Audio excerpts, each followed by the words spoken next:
Hi everyone, it's Matt Tobin here, the module lead for Children's Literature Through the Ages, and this is probably my 28th go at recording this video. I just did a great take of it 10 minutes ago and then found I hadn't hit the record button. So let's hope this one is probably even more concise and I'll go through it slightly quicker than normal. Now, it used to be that as an introductory test to this module, I asked everyone to read a chapter from a book on ideology, and it was a good chapter, but it was a little dry. So I've thought of a new task this year that I think might be a little bit more exciting and certainly more controversial. And it is around banned books in children's literature and youth literature. So when I'm talking about children's literature, by the way, in my head I'm going birth to 23. Okay, so children's and youth literature is usually what's in my head when I'm talking about these kind of books. So rather than just simply primary school. With that out of the way, let's talk about what the task is and where you go and why we're going to do it. So when you come to Moodle, you will have lots of different tabs to go through, but the first one is the overview tab, and in there is that introductory task. So you can see it just beneath the announcements. It says introductory welcome task, lifting the veil, banned books, ideology and personal growth. And the whole what do I want you to do is in here. So you can just read that. And you can see here I've opened up this link, which is the last couple of years, books that have been banned in America for young readers, so children to youthhood. And you can see here is the list. And step one, what I want you to do is just explore this list, scroll down, have a look at it, and then choose one book that you want to find out why it was banned. Do some research on it, find out, and then disseminate that in your own mind. Once you've chosen your book and once you've found out why it's banned, I want you to give your own personal thoughts on what you think about it being banned and what you think about books being banned for young readers in the first place. Because this whole module is all about who gets to say what's for children and why do they get that right. So that's something I want you to think of. And the whole idea for this talk that I want you to do as an introduction came from my experience of being on social media. There was a time when I had the time to be on social media a lot, and I'd share a lot of children's books, and my own personal interest in children's literature is often controversial literature. So divorce, death,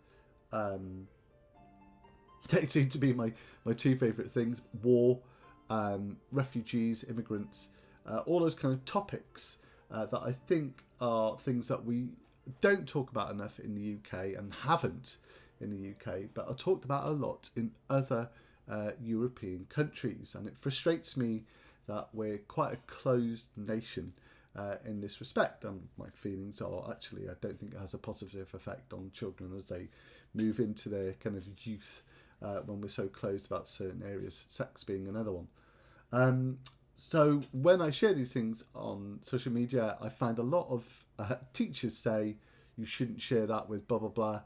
You can't use that in primary school, rather than I wouldn't.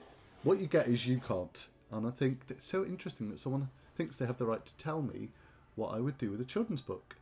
And that's where obviously we are kind of walls up very quickly in the UK about what literature is suitable for children or not, whereas in other countries they're very liberal and open-minded.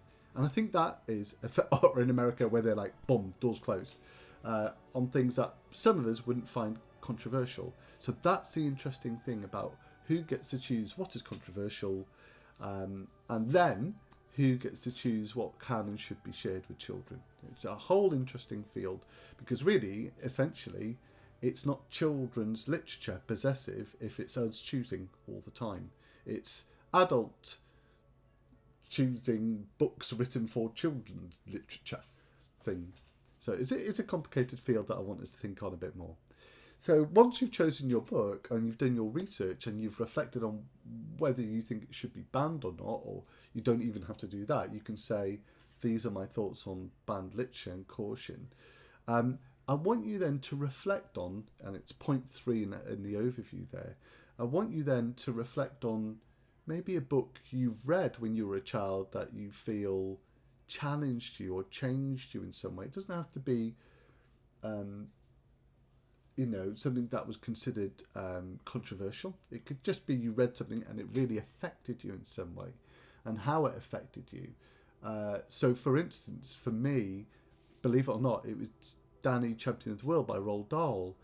And what affected me growing up in a really strong Catholic family was that Danny lived alone with his dad. That was interesting, and I hadn't thought about that before as a young reader. I just thought nuclear family, that's the way it is. And then also Danny breaking the law a lot. And I can remember feeling excited, but also a little bit naughty that I was reading someone do this. So that was challenging in and of its way. But there might be other kind of controversial areas that you read, or maybe there was a book you wanted to read, but knew you shouldn't. Thinking about the times I went to the local library and saw books high up on a shelf in the adult section and would pick it down and have a look at it, but probably shouldn't have been doing that. Well, no, probably shouldn't have been doing that. And yet I kind of grew in a way from those experiences. And if you're finding it difficult to think of books that you should or shouldn't have encountered in your youth, or a book that you read that was fine, but it really shaped the way you thought about the world, if you're struggling with them, you could always do a film and think about that too.